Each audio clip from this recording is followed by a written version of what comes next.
Welcome to another edition of Christ Over Coffee. I'm Pastor Chris Byers of St. John's Lutheran Church in beautiful Gillett, Wisconsin, and glad to be with you here as we continue on through our study. We're going to be going on again through Genesis. We are at the 41st chapter. We just gotten to the point where Joseph interpreted the dreams of the cupbearer and the baker, and they've been restored. Actually, the cupbearer has been restored to his position with Pharaoh, and the baker has had his head lifted, and he has had his fate given to him. So we're going to continue on with this. I hope you've been enjoying this very much here. One thing that was pointed out in last night's class, which we do meet every Monday. If you're in Gillett, come join us Mondays. We go from 6 p.m. until 7:30. We go through and we just talk through this, and then I do a quicker overview as we are going, covering the material. But you do get a little fuller as your class. And one of the things that was pulled out of last week's that somebody mentioned at the class as they were reading, and they talked about as we go earlier with Isaac and when he's with Rebecca, and and he says that Rebecca's his sister, and it talks about how they laughed and all of that. And he uses that same, which means actually they're showing more than just laughter. They were in a very flirtatious way. So that way the king, knew that Rebecca was not the sister, but was the wife. And we see that as we go through. You'll get to see some of that little bit of wordplay that tends to be out there. So when we think about, as we look, it's kind of fun as those things start to come to life in here. We also will see here, and we'll talk about more of some of those things where God is working in here and connecting to other portions, showing His hand is fully at work in everything here. Now, it happened at the end of 2 full years that Pharaoh had a dream, and behold, he was standing by the Nile. So for 2 years after Joseph did this, the cupbearer had not thought once about Joseph. So, and lo, from the Nile there came up 7 cows, sleek and fat, and they grazed in the marsh grass. Then behold, 7 other cows came up after them from the Nile, ugly and gaunt, and they stood by the other cows on the bank of the Nile. And the ugly and gaunt cows ate up the 7 sleek and fat cows. Then Pharaoh awoke, and he fell asleep, and dreamed a second time. And behold, 7 ears of grain came up on a single stalk, plump and good. Then behold, 7 ears, thin and scorched by the east wind, sprouted up after them. And the thin ears swallowed up the 7 plump and full ears. Then Pharaoh awoke, and behold, it was a dream. Now it came about in the morning that his spirit was troubled, so he sent and called for the magicians of Egypt and all its wise men, and Pharaoh told them his dreams, but there was no one who could interpret them to Pharaoh. Then the chief cupbearer spoke to Pharaoh, saying, I would make mention today of my own offenses. I would make mention today of my own offenses. Pharaoh was furious with his servants, and he put me in confinement in the house of the captain of the bodyguard, both me and the chief baker. And we had a dream on the same night, he and I, each of us dreamed according to the interpretation of his own dream. Now a Hebrew youth was with us, a servant of the captain of the bodyguard, and we related them to him. And he interpreted our dreams for us. To each one he interpreted according to his own dream. And it came about that just as he interpreted for us, so it happened. He restored me in my office, but he hanged him. Now, in this, where you have to realize now, the Egyptian, the Pharaoh and the Egyptians, they're seeing this as a divination, magic. So they're used to being able to interpret these types of dreams. Now, understand here that the understanding of this world was much different than where Joseph comes in on this. But they're seeing it as this is Joseph's power. He's greater than the magicians. However, we see this change here because Joseph, he's matured a lot, and God has been working heavily on his spirit, his heart. So it goes on. Then Pharaoh sent and called for Joseph, and they hurriedly brought him out of the dungeon. And when he had shaved himself and changed his clothes, he came to Pharaoh. And Pharaoh said to Joseph, I have had a dream, but no one can interpret it. And I have heard it said about you, that when you hear a dream, you can interpret it. So here Pharaoh is putting it into a special power that Joseph has. But see, we're going to see this turn here quickly. Joseph then answered Pharaoh, saying, It is not in me. God will give Pharaoh a favorable answer. So here Joseph is saying, it's not me, it's God. God is the one that is interpreting these things. So it's not some magic. So we want to understand this because there are those that work with spirits that are not of God. And not to say, there is a whole spiritual realm out there. There are demons and those that are out there that are tricking and deceiving. So it's not saying, hey, we're going to do Joseph and we're going to have the Christian or the Jewish or the mystic. We're going to have the one true God tarot cards and Ouija board. We're the true God. No, those are things we stay away from. So it's not saying you're not going to find you don't go find a book that says here the Christian interpretation of dreams or biblical interpretation of dreams. No, that's not what we're doing here. Now God will give dreams, and He will give those that can interpret dreams. For His purposes, and that doesn't mean they can do it all the time and set up a booth or a table and charge a fee for these things. No, that's not what happens here. This is something where God can use these things, but He wants us to look to Him and Him alone, not going to someone else to do these things. We realize that Pharaoh is not a person of God. He doesn't believe in the one true God. He sees himself as a God. So let us be reminded of that as we look ahead. Because there are those movements that will try and twist this to make it about, well, God gives us the power. When we look and we pray to Him, He'll give us the power to interpret dreams. No, that's not what it's saying here. All right. And he said, Joseph then answered Pharaoh, saying, It is not in me. Okay. So Pharaoh spoke to Joseph in my dream. Behold, I was standing on the bank of the Nile. Behold, 7 cows, fat and sleek, came out of the Nile, and they grazed in the marsh grass. And lo, 7 other cows came up after them, poor and very ugly and gaunt, such as I had never seen for ugliness in all the land of Egypt. And the lean and ugly cows ate up the first 7 fat cows. Yet when they had devoured them, it could not be detected that they had devoured them, for they were just as ugly as before. Then I awoke. So that would be a disturbing dream. 1, the appearance, but 2, the other that they consumed the other cows. I saw also in my dream, and behold, 7 ears full and good came up on a single stalk.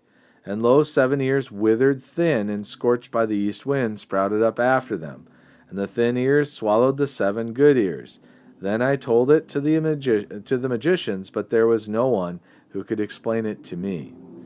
Now Joseph said to Pharaoh, Pharaoh's dreams are one and the same. God has told to Pharaoh what he is about to do. The 7 good cows are 7 years, and the 7 good ears are 7 years. The dreams are one and the same. And the 7 lean and ugly cows that came up after them are 7 years, and the 7 thin ears, scorched up by the east wind, shall be 7 years of famine. It is as I have spoken to Pharaoh. God has shown to Pharaoh what he is about to do. Behold, 7 years of great abundance are coming in all the land of Egypt. And after them 7 years of famine will come, and all the abundance will be forgotten in the land of Egypt, and the famine will ravage the land. So the abundance will be unknown in the land because of that subsequent famine, for it will be very severe. Now, as for the repeating of the dream to Pharaoh twice, it means that the matter is determined by God, and God will quickly bring it about. So here we have this answer. He's saying this is what is happening. This is 7 years of abundance, 7 years of famine. God is giving you a sign to prepare for the people. Prepare for the people of Egypt and also the surrounding places. And now let Pharaoh look for a man discerning and wise and set him over the land of Egypt. So he's saying, find someone that is discerning and wise and give him power over this to be able to help you. He's not saying, see, this is not about, Joseph isn't making it about himself. He's making it about God, and he's not saying, God told me to tell you to make me that wise and discerning person. So there's some humility that definitely is going on. So as we're looking here, this is going to be 14 years, 7 years of good, 7 years of bad. Let Pharaoh take action to appoint overseers in charge of the land, and let him exact a fifth of the produce of the land of Egypt in the 7 years of abundance. So let's take 20% of all that's produced, and that is going to be your tax.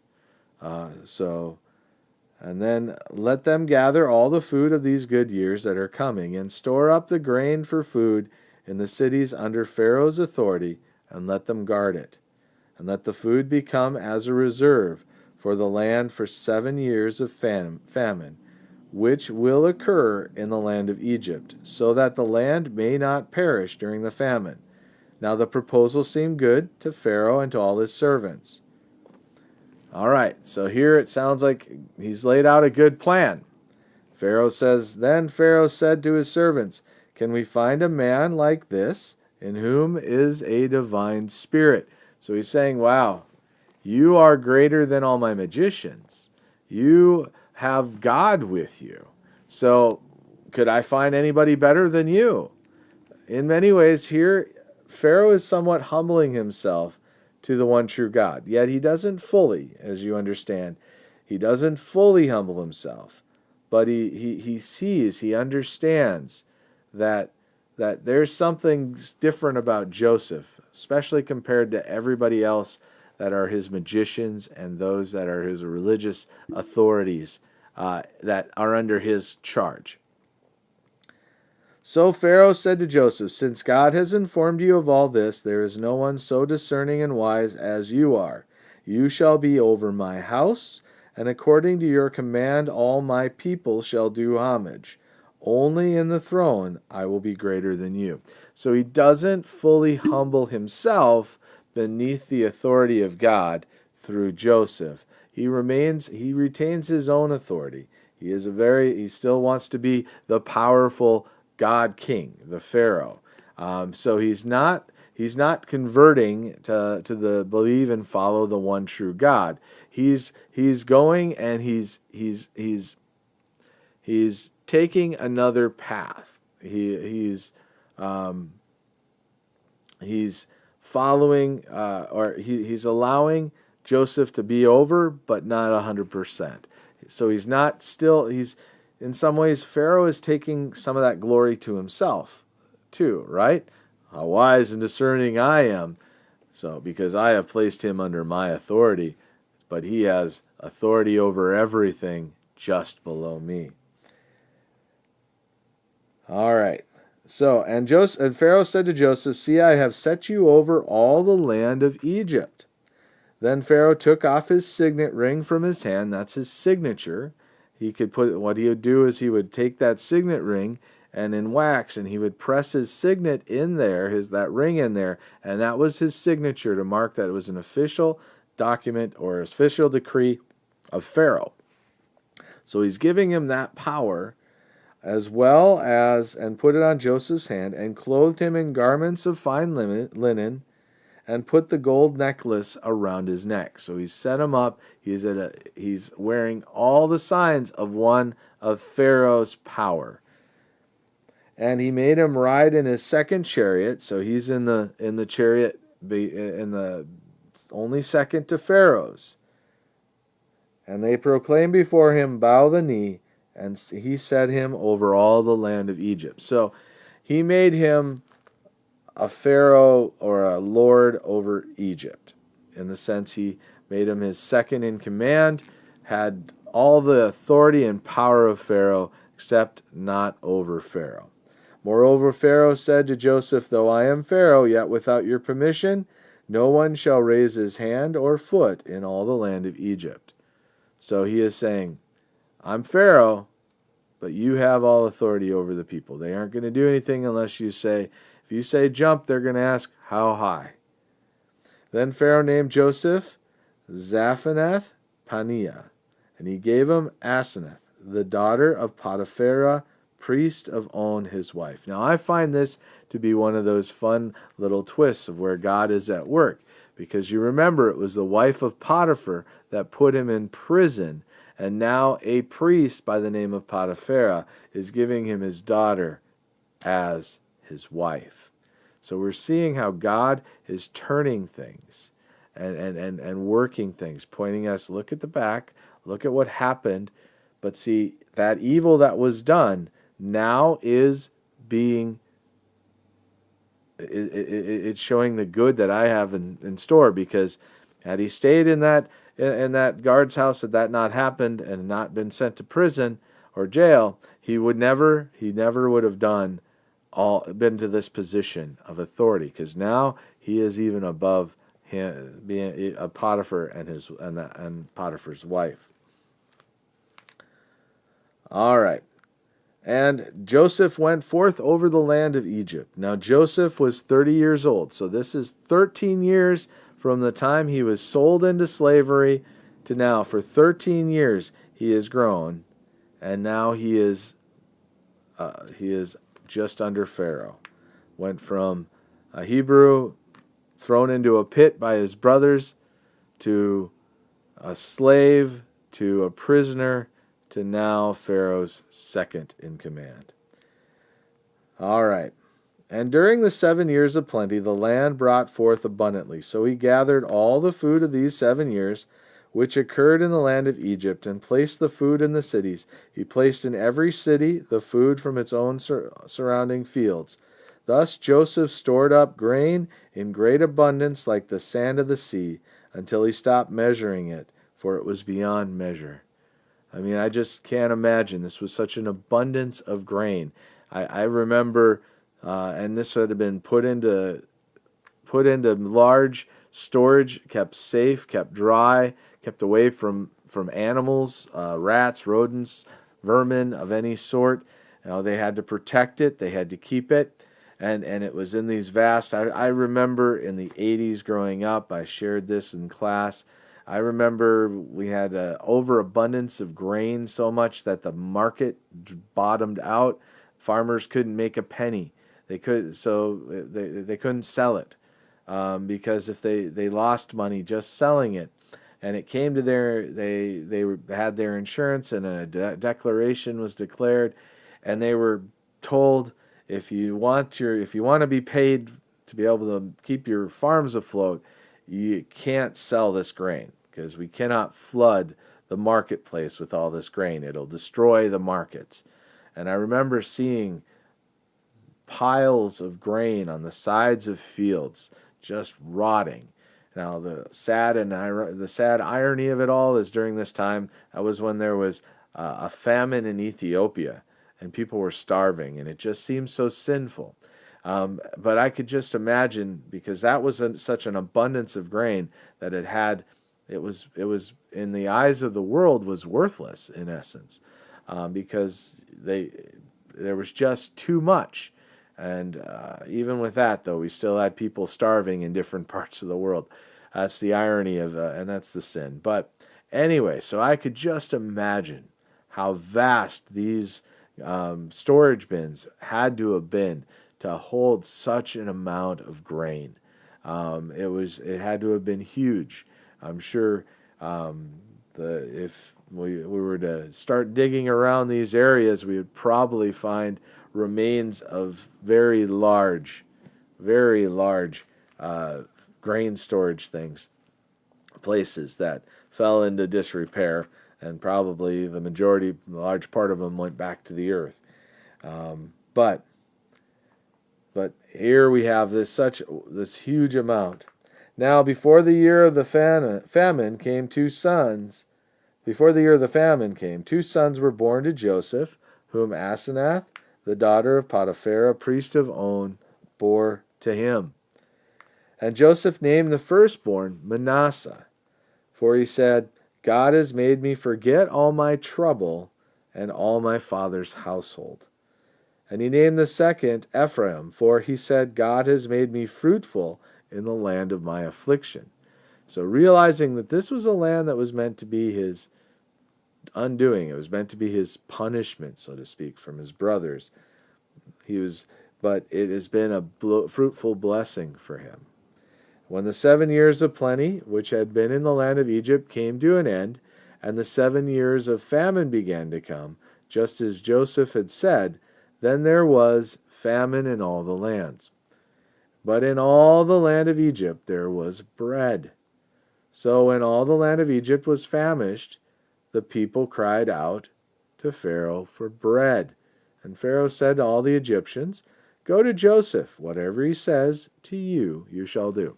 So he's saying, hey, I've got Joseph for this. You talk to him. Don't come to me. Don't come crying to me. Talk to Joseph. All right. When the famine was spread over all the face of the earth, then Joseph opened all the storehouses and sold to the Egyptians, and the famine was severe in the land of Egypt.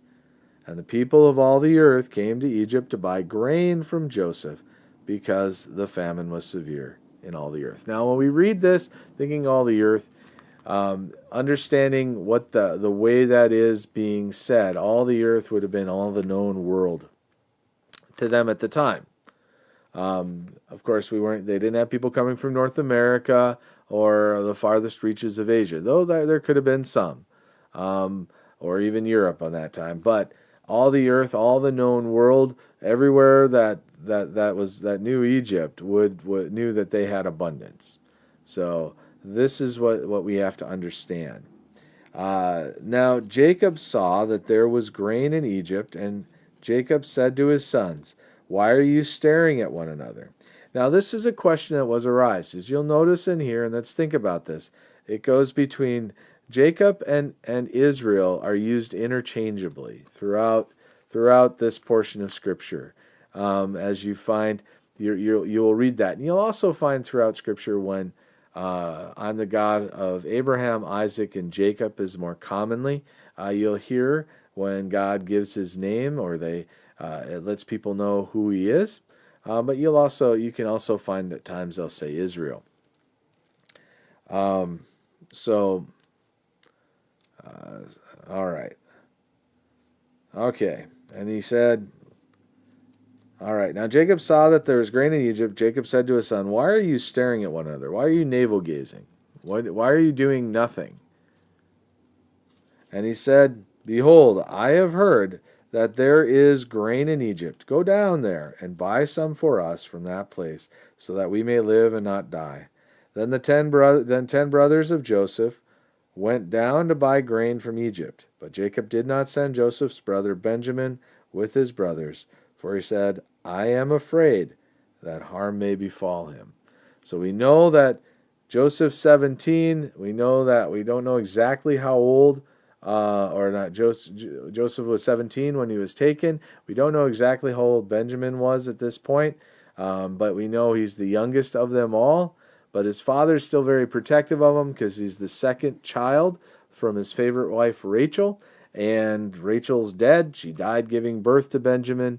And Joseph, in his mind, he is dead. So he's very protective of Benjamin. So he's not going to allow Benjamin to go. Though he's not a little child, he's a younger man. He's still very protected by Dad. So the sons of Israel came to buy grain among those who were coming, for the famine was in the land of Canaan also. Now Joseph was the ruler over the land. He was the one who sold to all the people of the land, and Joseph's brothers came and bowed down to him with their faces to the ground. When Joseph saw his brothers, he recognized them, but he disguised himself to them and spoke to them harshly. And he said to them, "Where have you come from?" And they said, "From the land of Canaan, to buy food." But Joseph had recognized his brothers, although they did not recognize him. They weren't expecting to see their brother Joseph in this position, of course. He was 30 years old, so 13 years had passed. He looked different. He disguised himself. He probably was speaking the Egyptian language at the time to them, and he was speaking that directly and was working through a translator because he was that official, so they wouldn't recognize his voice. Even though he could understand them, he probably wasn't speaking Hebrew to them at that time. And Joseph remembered the dreams which he had about them, and said to them, "You are spies. You have come to look at the undefended parts of our land." So he's remembering how cruel they were, but also remembering the dream and there's a testing that's going on here. Then they said to him, "No, my lord, but your servants have come to buy food. We are all sons of one man. We are honest men. Your servants are not spies." Yet he said to them, "No, you have come to look at the undefended parts of our land." But they said, "Your servants are 12 brothers in all, the sons of one man in the land of Canaan. And behold, the youngest is with our father today, and one is no more." So here they reveal right off the bat, no, we're just 12. We're of 12 brothers. One is at home, and one is no longer with us. One is no more. He's gone. He's dead, as far as we know. He's no longer with us. And Joseph said to them, "It is as I said to you, you are spies. By this you will be tested by the life of Pharaoh. You shall not go from this place unless your youngest brother comes here. Send one of you, that he may get your brother, while you remain confined, that your words may be tested, whether there is truth in you. But if not, by the life of Pharaoh, surely you are spies." So he put them all together in prison for 3 days. Now Joseph said to them on the 3rd day, "Do this and live, for I fear God. If you are honest men, let one of your brothers be confined in your prison. But as for the rest of you, go, carry grain for the famine of your households, and bring your youngest brother to me, so your words may be verified. You shall not die." And they did so. Now, as you think of this, you have to also wonder, Joseph probably had a hard time keeping a straight face, I would think, saying, "Yeah, we are honest men." But he goes on and he puts him in jail for 3 days. Then he says, I believe in God. My heart has changed, and you need to feed your families, but you still need to do what I ask." All right. And they did. They said to one another, "Truly we are guilty concerning our brother, because we saw the distress of his soul when he pleaded with us, yet we would not listen. Therefore this distress has come upon us." And Reuben answered them, saying, "Did I not tell you?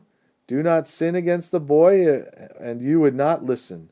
Now comes the reckoning for his blood.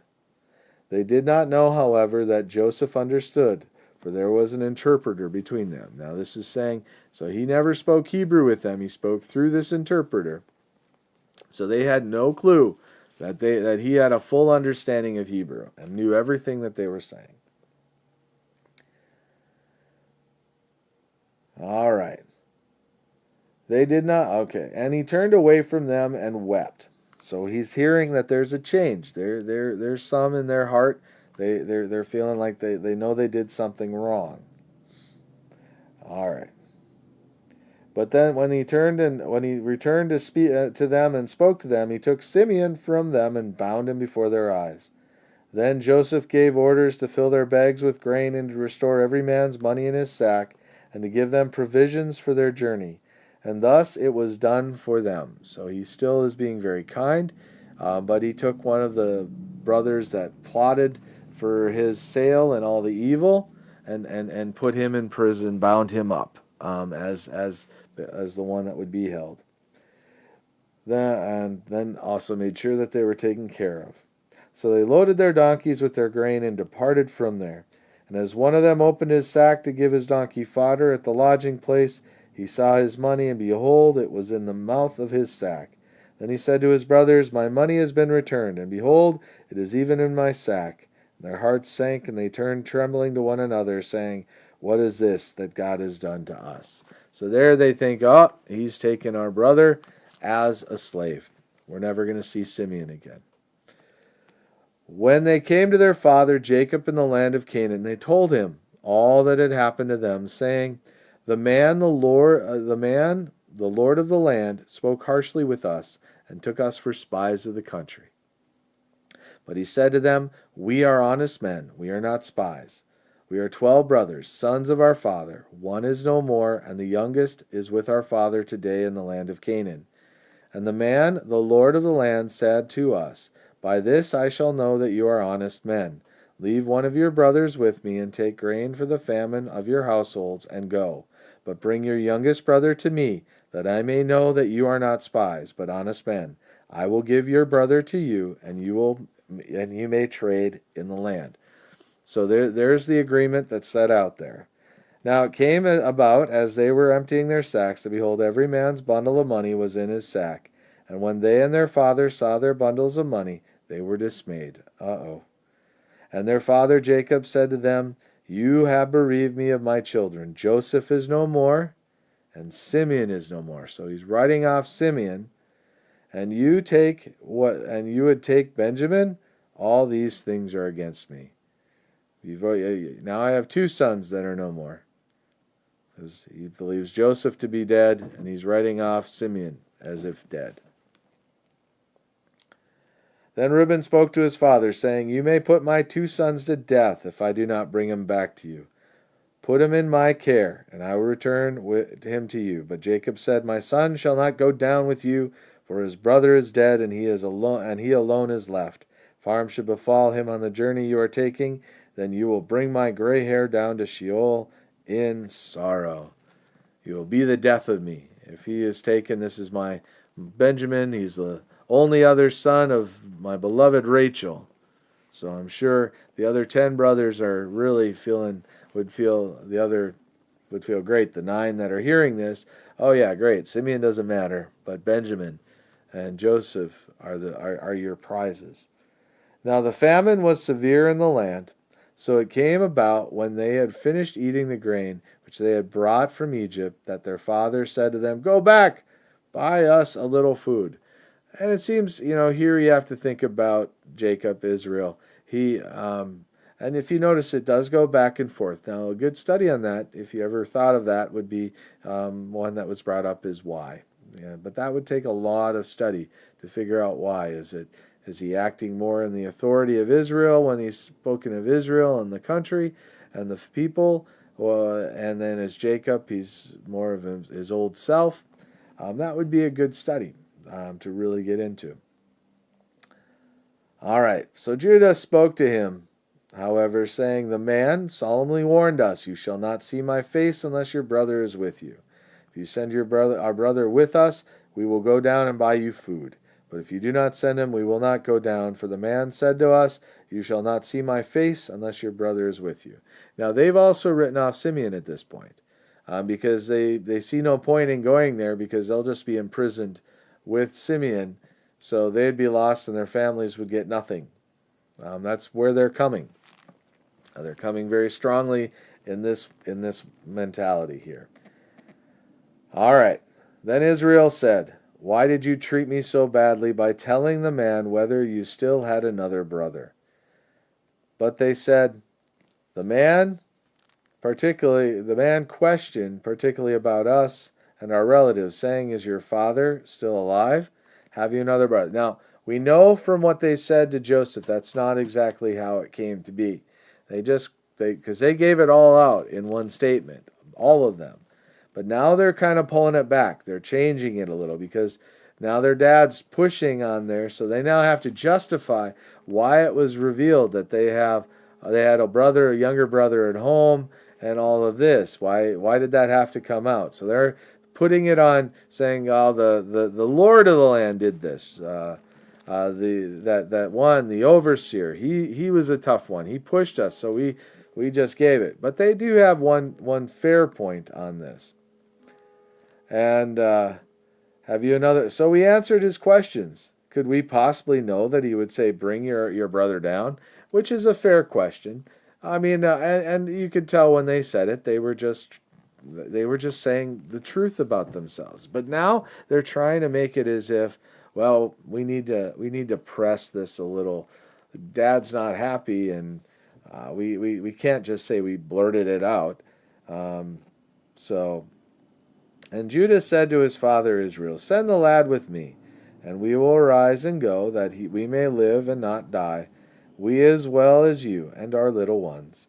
I myself will be surety for him. You may hold me responsible for him. If I do not bring him back to you and set him before you, then let me bear the blame before you forever. For if we had not delayed, surely by now we could have returned twice." So here he's offering security, but he's also kind of scolding his father, saying, "Hey, we could have been back in there twice already. Benjamin will be fine." We already have Reuben who offered security on that. Now we have Judah. So this is where it moves.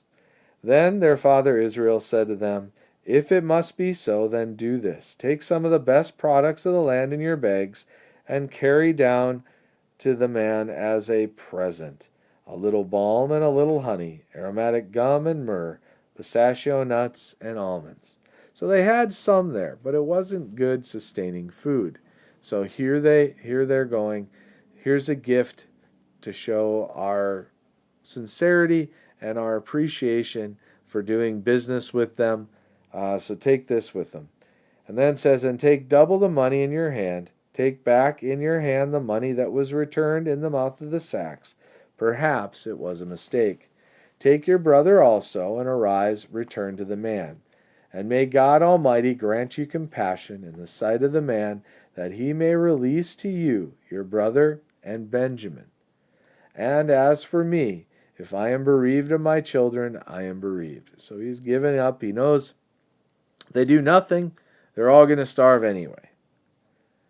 So the men took this present and they took double the money in their hand, and Benjamin. Then they arose and went down to Egypt and stood before Joseph. When Joseph saw Benjamin with them, he said to his house steward, "Bring the men into the house and slay an animal and make ready, for the men are to dine with me at noon." So the man did as Joseph said and brought the men to Joseph's house. Now the men, his brothers, were afraid because they were brought to Joseph's house, and they said, "It is because of the money that was returned in our sacks the first time that we are being brought in, that he may seek occasion against us and fall upon us and take us for slaves with our donkeys. We are undone," is their feeling. All right. So they came near to Joseph's house steward and spoke to him at the entrance of the house and said, "O my lord, we indeed came down the first time to buy food, and it came about when we came to the lodging place that we opened our sacks, and behold, each man's money was in the mouth of his sack, our money in full. So we have brought it back in our hand. We have also brought down other money in our hand to buy food. We do not know who put our money in our sacks." He said, "Be at ease, do not be afraid. Your God, the God of your father, has given you treasure in your sacks. I had your money." Then he brought Simeon out to them. Then the man brought the men into Joseph's house and gave them water, and they washed their feet, and he gave their donkeys fodder. So they prepared the present for Joseph's coming at noon, for they had heard that they were to eat a meal there. When Joseph came home, they brought into the house to him the present which was in their hand, and bowed to the ground before him. Now he's seeing this as the fullness of the vision, the dreams he had so many years ago. His brothers are again bowing before him. Then he asked them about their welfare, and said, "Is your old father well, of whom you spoke? Is he still alive?" And they said, "Your servant our father is well. He is still alive." And they bowed down in homage. Now that also says in some they prostrate themselves. That means they were down low. They were on their knees. They were putting their face to the ground. They could have also put their bellies to the ground. They were laying themselves fully low before him. That's what they're saying. That they are prostrate before him. They're laying low. They're giving homage. Let's see. As he lifted his eyes and saw his brother Benjamin, his mother's son, he said, "Is this your youngest brother of whom you spoke to me?" And he said, "May God be gracious to you, my son." And Joseph hurried out, for he was deeply stirred over his brother, and he sought a place to weep. And he entered his chamber and wept there. Then he washed his face and came out, and he controlled himself and said, "Serve the meal." So they served him by himself, and them by themselves, and the Egyptians who ate with him by themselves, because the Egyptians could not eat bread with the Hebrews, for that is loathsome to the Egyptians. So Joseph is sitting at another table. They're all at one table, and then the other Egyptian servants have their own space that they're going to eat. Now they were seated before him, the firstborn according to his birthright, and the youngest according to his youth. And the men looked at one another in astonishment. So how did he know the ages? The question there. He's sitting apart, but for some reason he has more awareness. And he took portions of them from his own table, but Benjamin's portion was 5 times as much as any of theirs. So they feasted and drank freely with them. Then he commanded his men's sacks with food, saying, "Fill the men's sacks with food, as much as they can carry, and put each man's money in the mouth of his sack, and put my cup, the silver cup, in the mouth of the sack of the youngest, and his money for the grain." And he did as Joseph had told him. As soon as it was light, the men were sent away, they with their donkeys. And they had just gone out. They had just gone out of the city and were not far off, when Joseph said to his house steward, "Up, follow the men. When you overtake them, say to them, 'Why have you repaid evil for good?'" So he sent him out, the steward, probably with some guards. So it was probably a pretty scary. Now he's playing the trick on them. And the steward says, "Is not this the one from which my lord drinks, which he indeed uses for divination? You have done wrong in doing this." So he overtook them and spoke these words to them. And they said to him, "Why does my lord speak such words as these? Far be it from your servants to do such a thing.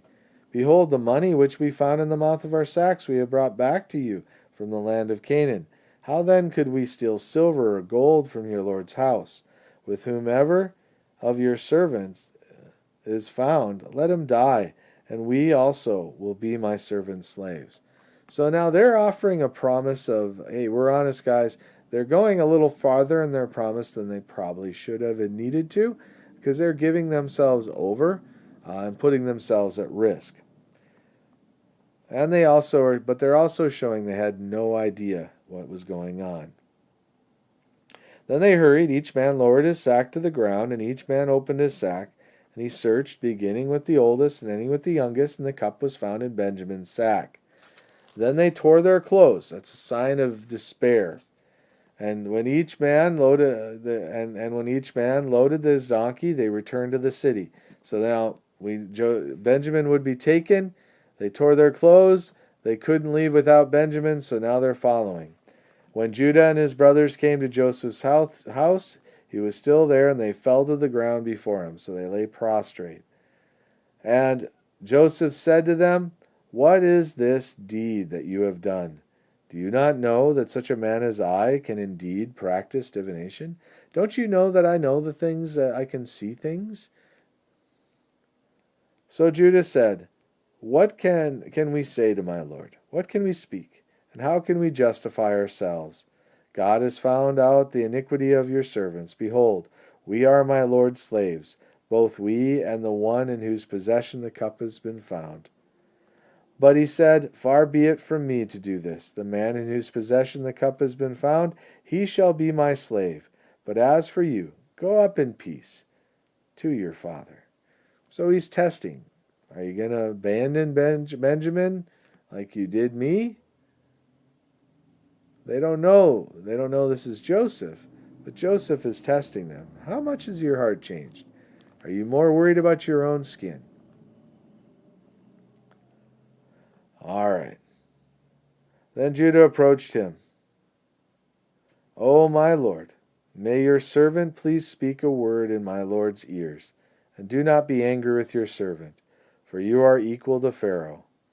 My lord asked his servant, saying, Have you a father or a brother? Now, here they're saying the same way they said it to their brothers, but we know this was not how it all came about. And we said to my lord, We have an old father and a little child of his old age. Now, we know that Benjamin is not so little young. He's a young man, but he's not like a little child. Now his brother is dead, so he is alone is left of his mother, and his father loves him. Then you said to your servants, Bring him down to me, that I may set my eyes on him. But we said to my lord, The lad cannot leave his father, for if he should leave his father would die. You said to your servants, however, Unless your youngest brother comes down to you, you shall not see my face again. Thus it came about, when we went up to your servant my father, we told him the words of my lord. And our father said, Go back, buy us a little food. But we said, We cannot go down if our youngest brother is with us, then we will go down. For we cannot see the man's face unless our youngest brother is with us. And your servant my father said to us, You know that my wife bore me 2 sons, and the one went out from me, and said, Surely he is torn to pieces, and I have not seen him since. And if you take this one also from me, and harm befalls him, you will bring my gray hair down to Sheol in sorrow.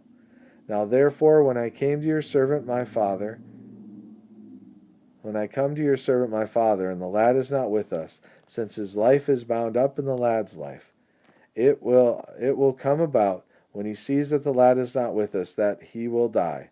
Thus your servants will bring the gray hair of your servant our father down to Sheol in sorrow. For your servant became surety for the lad to my father, saying, If I do not bring him back to you, then let me bear the blame before my father forever. Now therefore please let your servant remain, instead of the lad, a slave to my lord, and let the lad go up with his brothers. For how shall I go up to my father, if the lad is not with me, lest I see the evil that would overtake my father? So here we see a full transformation change over, where now Judah's offering up himself as the slave, saying, Hey, I will take the place of Benjamin. He is being the salvation figure. Now out of the line of Judah, we also know comes Jesus. So we are seeing an offering and a pointing towards one who will take upon himself all of our sin. And we can look through, as we look through this portion of that, it's just amazing to see how God is at work, showing the great difference between all the brothers from where they had been when they gave up, they sold Joseph to be as a slave, to where they are now, being under and humbled and under the thumb of their brother Joseph. Even though they don't know it, they're still being humbled. So as we go through this, it's always good. And if you have any thoughts, insights, or questions, always feel free to email or place something in the comments. I'd definitely love to hear back from you. And I am going to also look at times, figuring out as time goes on, opportunities in which I can do this live, where we can have some live discussions. If you like, you can always leave in the comments when you think times would work and when you'd like to watch this, if you're getting something out of this, where I can put it on there, and if you'd like to interact online. Also know you're always welcome. If you are local, you're always welcome to join me at Monday night Bible study from 6 to 7:30. I hope you enjoy this, and I look forward to seeing you again, coming back the next time. Until next week, remember that Jesus loves you, and so do I. Have a great week. God bless.